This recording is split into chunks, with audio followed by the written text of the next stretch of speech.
Today we're going to be talking about some of the books that I read recently.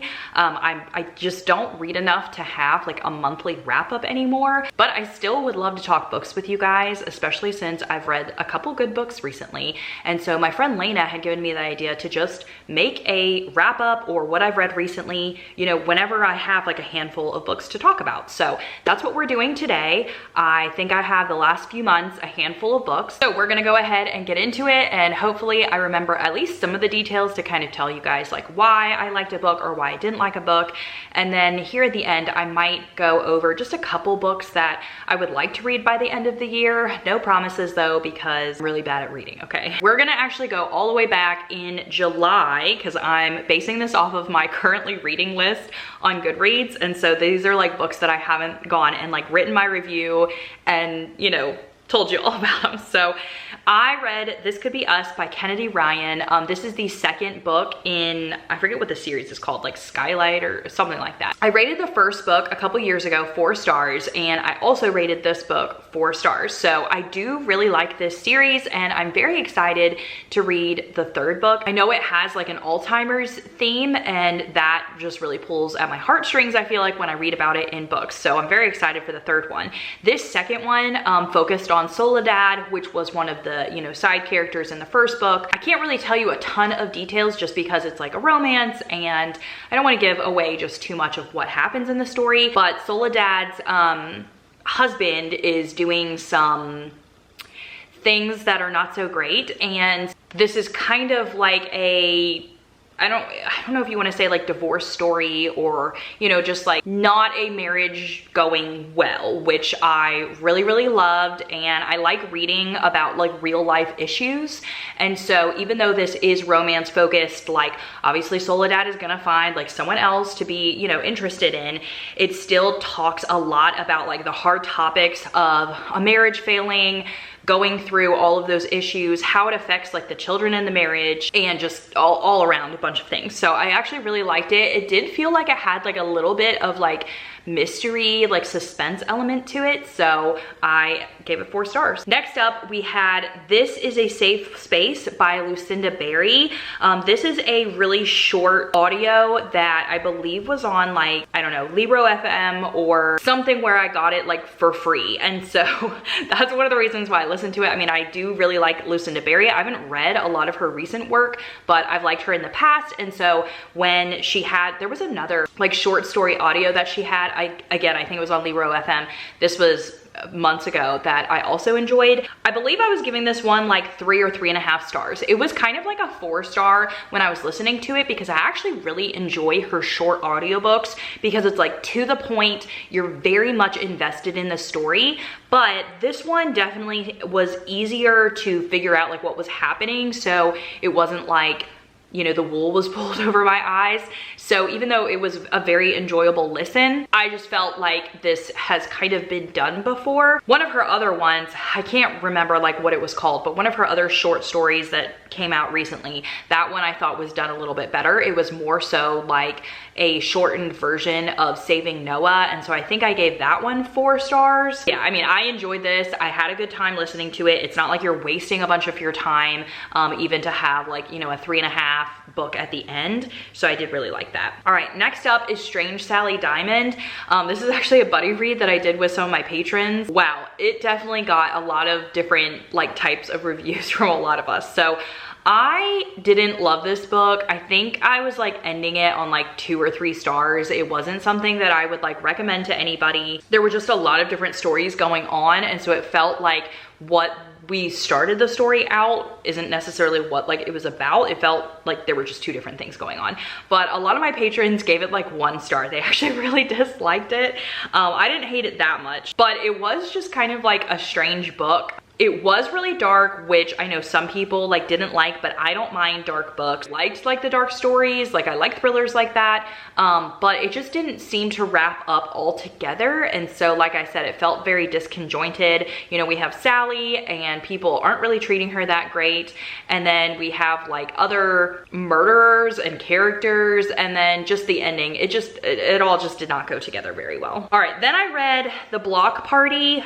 This was something I tried to do a buddy read again with a patron. Liked the beginning because there was a lot of like neighborhood drama and stuff going on, but I think I was gonna rate it like 1 or 2 stars at the end, just because it felt like such a long book and it felt like the same things were happening over and over again. There were a ton of characters to try and keep straight, and I just really lost interest by the end. So in the beginning, I was like intrigued by the storyline and what was going to happen.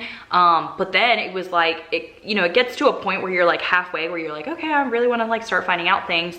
And I just felt like it was the same thing over and over again, where it's like, please tell me, like, what is this mystery that we're supposed to be wanting to learn about? Now we're getting into, so those were like books that I read like July and August.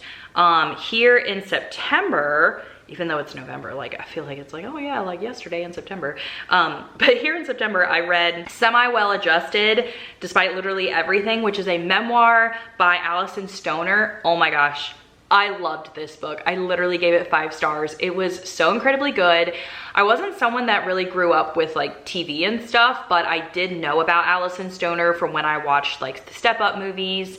I never watched Camp Rock, so I didn't really know about her there, but like I have seen her face like many times, and like I know what she looked like as a kid. And so when I saw her memoir come up, I was like, oh wow, like I haven't seen this girl in forever. Like, yeah, what is she up to? This is so good. Like if you've watched, there was a like Nickelodeon documentary that came out a couple years ago that was really good. Any type of like child actor type documentaries or memoirs I am fascinated by, because you think that these kids have like such a great life, they're popular, all this kind of stuff. And it turns out like it is a very dark way to grow up. I mean, she talks about Demi Lovato in here and like struggles that Demi has had, and then struggles that she has had, and just how she is like a perfectionist and pretty much does anything to be the child star. It was so incredibly good. I would say if you're also a fan of, gosh, like Jennette McCurdy's book, I forget, I'm Glad My Mom Died or something like that. If you're a fan of that, you would absolutely love this, because I thought this was even better than that book. Just such a good book. Definitely highly recommend that one. I did try and read Dinner for Vampires.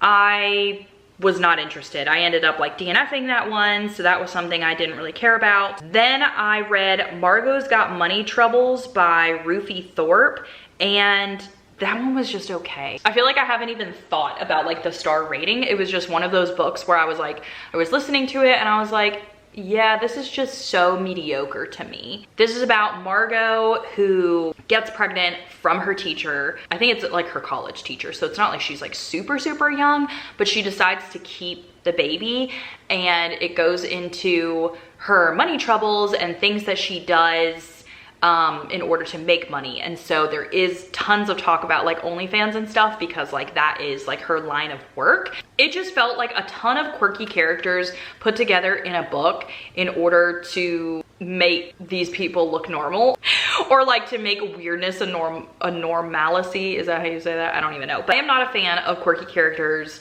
quirky things in books, and so this just felt like a hodgepodge of misfits kind of put together in a book. I think I would rate it 2 stars now that I'm thinking about it. Another really good book that I read, Dating After the End of the World by Geneva Rose. This came as a shock, okay? The only reason I read this book is because I was in TBR Team Challenge in my book club, which is on Facebook if you want to join. And so we got bonus points if we all like buddy read a book together.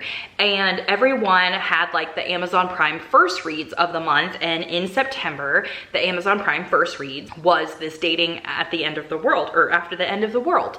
And I have read a Geneva Rose book before, The Perfect Marriage, and I loved it, but I think I've tried to read a couple of other books and I just couldn't get into like her most recent ones, so I was like a little hesitant about this. But I love like end of the world, zombie apocalypse type things, but I also wasn't sure because this is also like a romance book. It's like apocalypse meets romance together, and that I was just a little weary about. I loved this book. I think I ended up giving it 4.5 stars at the end, and it was so good. Like it took exactly what I like about like surviving, zombie apocalypse, that kind of stuff. And then it wasn't too heavy on the romance. Like, there were funny things that happened, there were, you know, like scary things that happened, there were like, I'm on the edge of my seat because zombies are coming to attack me, but then it still did have that like romance theme, and I really loved it. It also had like kind of a love triangle thing going on there, which I do really like in my romance books,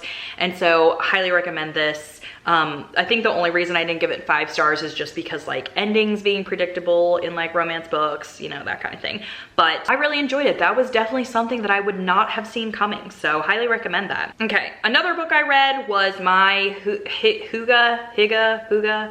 there's a certain way you say it, my Hygge Home, How to Make Home Your Happy Place.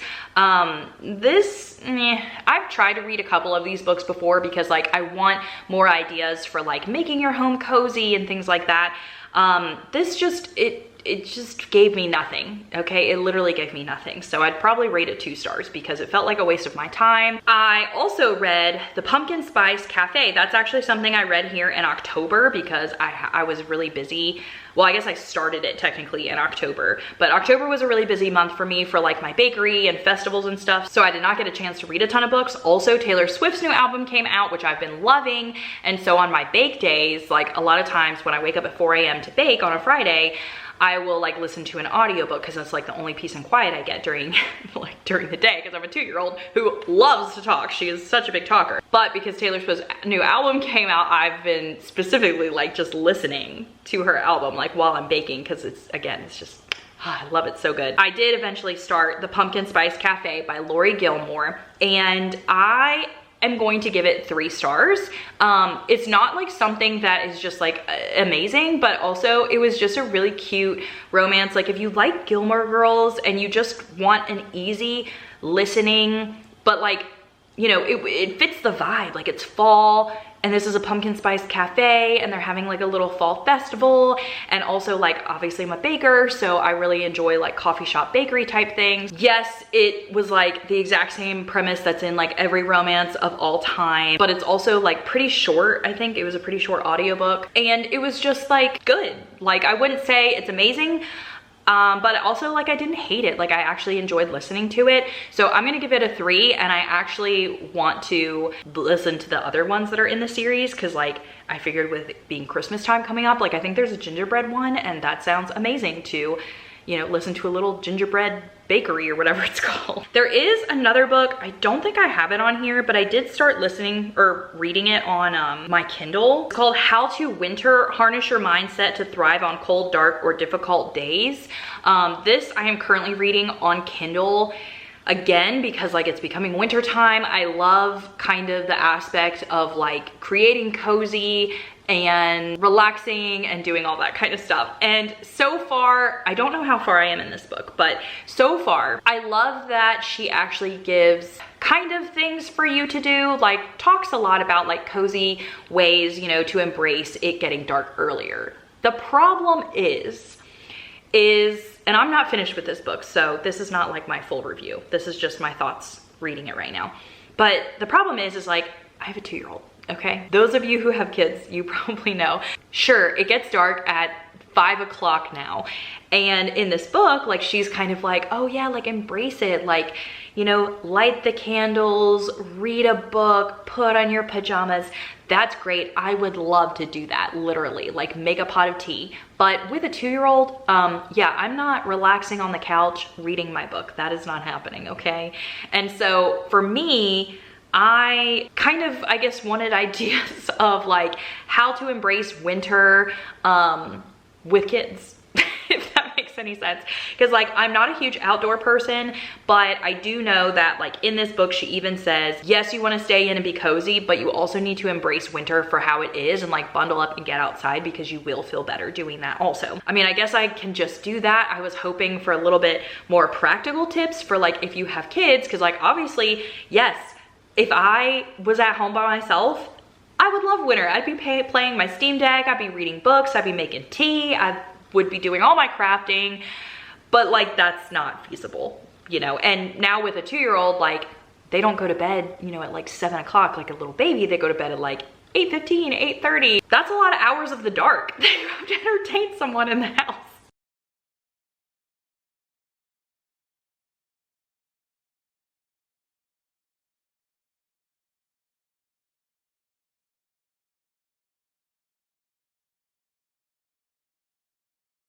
All right, I think those are all the books that I like read throughout the last few months. Now, a couple books that I would like to talk about. Again, this isn't like a TBR, but this is kind of like books I would love to maybe pick up in the next few weeks. I've actually had the Chevy Stevens Hitchhikers on my Kindle for a while. NetGalley sent it to me, and I still have not started it, but a couple of my friends have read it and they said it's amazing. And so that is on my list actually to probably pick up as my next book. I would really like to read that and maybe even do a reading vlog before Vlogmas would start in December. Another book that I am interested in reading, and I actually got the audio here on Libro FM, it's called Her One Regret. This is about Lucy, who's a real estate agent, and she leaves her baby abandoned in a grocery store parking lot, and I guess has like said that she's regretted becoming a mother. It sounds so good. So that is something I want to read, and when I saw that I was able to get the audiobook, I was like, okay, that's fantastic and amazing, because I'll be able to listen to the audio like on my bake days. So that's probably my next like audiobook that I'm gonna read. It looks like actually the Dream Harbor series, which is the Pumpkin Spice Cafe. The next book is the Cinnamon Bun Bookstore. So that actually sounds really good. And then the Christmas Tree Farm. So I wonder why I thought there was a gingerbread. Oh, the Gingerbread Bakery, but that's number 5. I'd have a lot to get through the gingerbread, but at least there's Cinnamon Bun and then Christmas Tree Farm. And those might be very good, easy reads for me to read, maybe even during Vlogmas, if I could find like the audio or something to do for bake days during December. So those are on my list to read for the end of the year, I guess. I also would like to read The Book Club Hotel. This might be a Patreon buddy read for us, because we want to kind of read like a Christmassy book together. And this is about like an inn where lifelong friends like are having this girlfriend's book club holiday. I don't know, it just sounds really like nice and cozy. This one of my friends told me about, it's called The Mad Wife, and it says it's about 1950s housewife. Lulu has spent the last 5 years trying to be the perfect 1950s housewife. Despite the tragic memories that haunt her and the weight of exhausting expectations, she keeps her husband happy and her household running. That just sounds really good. I think it might be like, I don't know, a thriller or something, but I kind of really want to read that one. For a self-help book, The Time-Saving Mom, How to Juggle a Lot, Enjoy Your Life, and Accomplish What Matters Most. I love self-help books, so obviously this is on my radar to read. I will probably pick up a 𝑣𝒉𝒂 𝒦𝒂𝒂𝒂 if possible, whether it's an audio or something on ebook, just because those are really fast to get through and I would like to read a good thriller. I also have on my list Love Light Farms, because again, it's like a Christmassy type romance. And I just kind of want to embrace reading some Christmas books this season, because I feel like I never get to, because like I want to, but then I'm like, well, don't start those in November, it's not Christmas yet. And then like December is always really busy with like Vlogmas and stuff, and then it's over and I'm like, oh, I didn't read a Christmas book this year. I think those are like my top books that I have on my list that I kind of want to get to, unless I see something else on my radar, like I'll get to that. I also still have my Laura Ingalls vlog that I never finished from last summer, like literally so long ago. And there's still a couple of those books like I wanted to read. Prairie Fires, like I actually think I finished the whole series, like the regular series, but I was gonna read a couple of like other type books just to kind of complete the video. And so it is on my list still to finish that vlog and get it up for you guys, because like that's a lot of content that I want you guys to see. It's just a matter of getting other books finished to read it. So this has been on my list to read because it's like manuscripts and other things that kind of like go into detail on, you know, the Laura Ingalls Wilder series. Oh, also, I've never read The Frozen River. I think I tried to a year or two ago, and so that's something that I would like to try again, just because of it being like wintry and such a nice time here to read that. And a lot of people said I would probably like it, but I think I was gonna try and do a vlog for it, or maybe I'll just read it and tell you guys if I liked it or not. Anyway, I think that's it. Those are all the books that I read recently. If you like this type of format or video where it's like, it's not necessarily books that I read in a certain month, it's just like, hey, these are the books that I read recently, let me know, because this is so much easier to do because I don't feel like I have to fall in time constraints and finish books by a certain time. And it's just kind of like, hey, this is what I've read. Tell me your thoughts and I'll tell you mine. I hope you enjoyed, and I will see you guys again soon. Bye, everyone.